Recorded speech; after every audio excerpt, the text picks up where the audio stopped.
తెలంగాణ రాష్ట్రంలో రాజకీయ సమీకరణాలు వేగంగా మార్పు చెందుతూ ఉన్నాయి. అసెంబ్లీ ఎన్నికల్లో ఓడిన బీఆర్ఎస్ తిరిగి శక్తి పుంజుకునే ప్రయత్నం చేస్తుంది. ఇక త్వరలో జరిగే లోక్సభ ఎన్నికలను ప్రతిష్టాత్మకంగా తీసుకుంది బీఆర్ఎస్.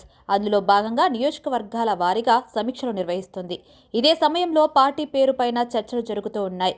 బీఆర్ఎస్ పార్టీ పేరును తిరిగి టీఆర్ఎస్గా మార్పు చేయాలని సీనియర్లు కోరుతున్నట్లు సమాచారం. మరి ఈ దిశగా కేసీఆర్ అంగీకరిస్తారా లేదా అనే విషయం తెలియాల్సి ఉంది. బీఆర్ఎస్ పేరును తిరిగి టీఆర్ఎస్ మార్చే ఆలోచన ఇప్పుడు పార్టీలో చర్చనీయాంశంగా మారింది. అసెంబ్లీ ఎన్నికల్లో పార్టీ పేరులో తెలంగాణ లేకపోవడం వల్లే నష్టం చేసిందనే అభిప్రాయంలో ఉన్నారు సీనియర్ నేతలు. దీంతో తిరిగి పార్టీ పేరును టీఆర్ఎస్గా మార్చాలని కోరుతున్నారు.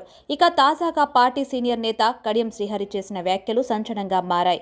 పార్టీలో తెలంగాణను తీసేసి భారత్ను చేర్చడం వల్ల బీఆర్ఎస్ తమది కాదన్న భావన ప్రజల్లోకి వెళ్లిందని ఆయన తెలిపారు.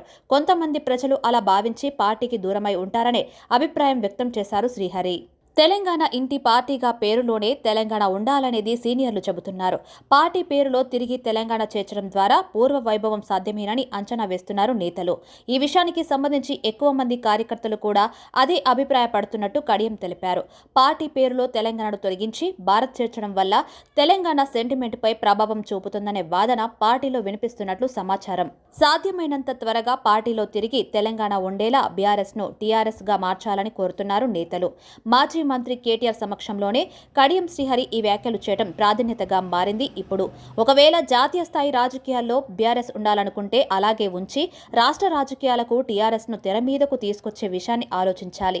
ఇందులో న్యాయపరమైన అంశాలేమైనా ఉంటే మాజీ ఎంపీ వినోద్ కుమార్ వంటి వారు ఈ విషయంలో సంబంధిత నిపుణులతో చర్చిస్తే బాగుంటుందని చెప్పుకొచ్చారు నేతలు. ఈ మార్పు అంశాన్ని కేసీఆర్ దృష్టికి కూడా తీసుకెళ్లాల్సిన అవసరం ఉందని కడియం శ్రీహరి తెలిపారు. అయితే ఈసారి లోక్సభ ఎన్నికల్లో మహారాష్ట్రలోనూ పోటీ చేయాలని కేసీఆర్ ఆలోచనగా తెలుస్తుంది. కానీ అసెంబ్లీ ఎన్నికల్లో ఓటమి ఎదురు కావడంతో ఇప్పుడు ముందుగా తెలంగాణలో తిరిగి బలం పెంచుకుని పార్లమెంటు ఎన్నికల్లో మెజార్టీ స్థానాలు సాధించాలనేది లక్ష్యంగా పెట్టుకున్నట్లు తెలుస్తుంది. ఈ సమయంలో పార్టీ మార్పుపైన చర్చలు మొదలయ్యాయి. అదేవిధంగా పార్టీ పరంగా కీలక పదవుల్లో మార్పులు జరుగుతున్నాయని ప్రచారం కొనసాగుతుంది. కేటీఆర్ పార్లమెంటుకు పోటీ చేసే అవకాశం ఉందని పార్టీ వర్గాల సమాచారం. ఈ క్రమంలో పార్టీ పేరు తిరిగి టీఆర్ఎస్గా మార్చాలనే డిమాండ్ పైన కేసీఆర్ తీసుకునే నిర్ణయం పైన ఆసక్తి నెలకొన్నట్లు తెలుస్తోంది.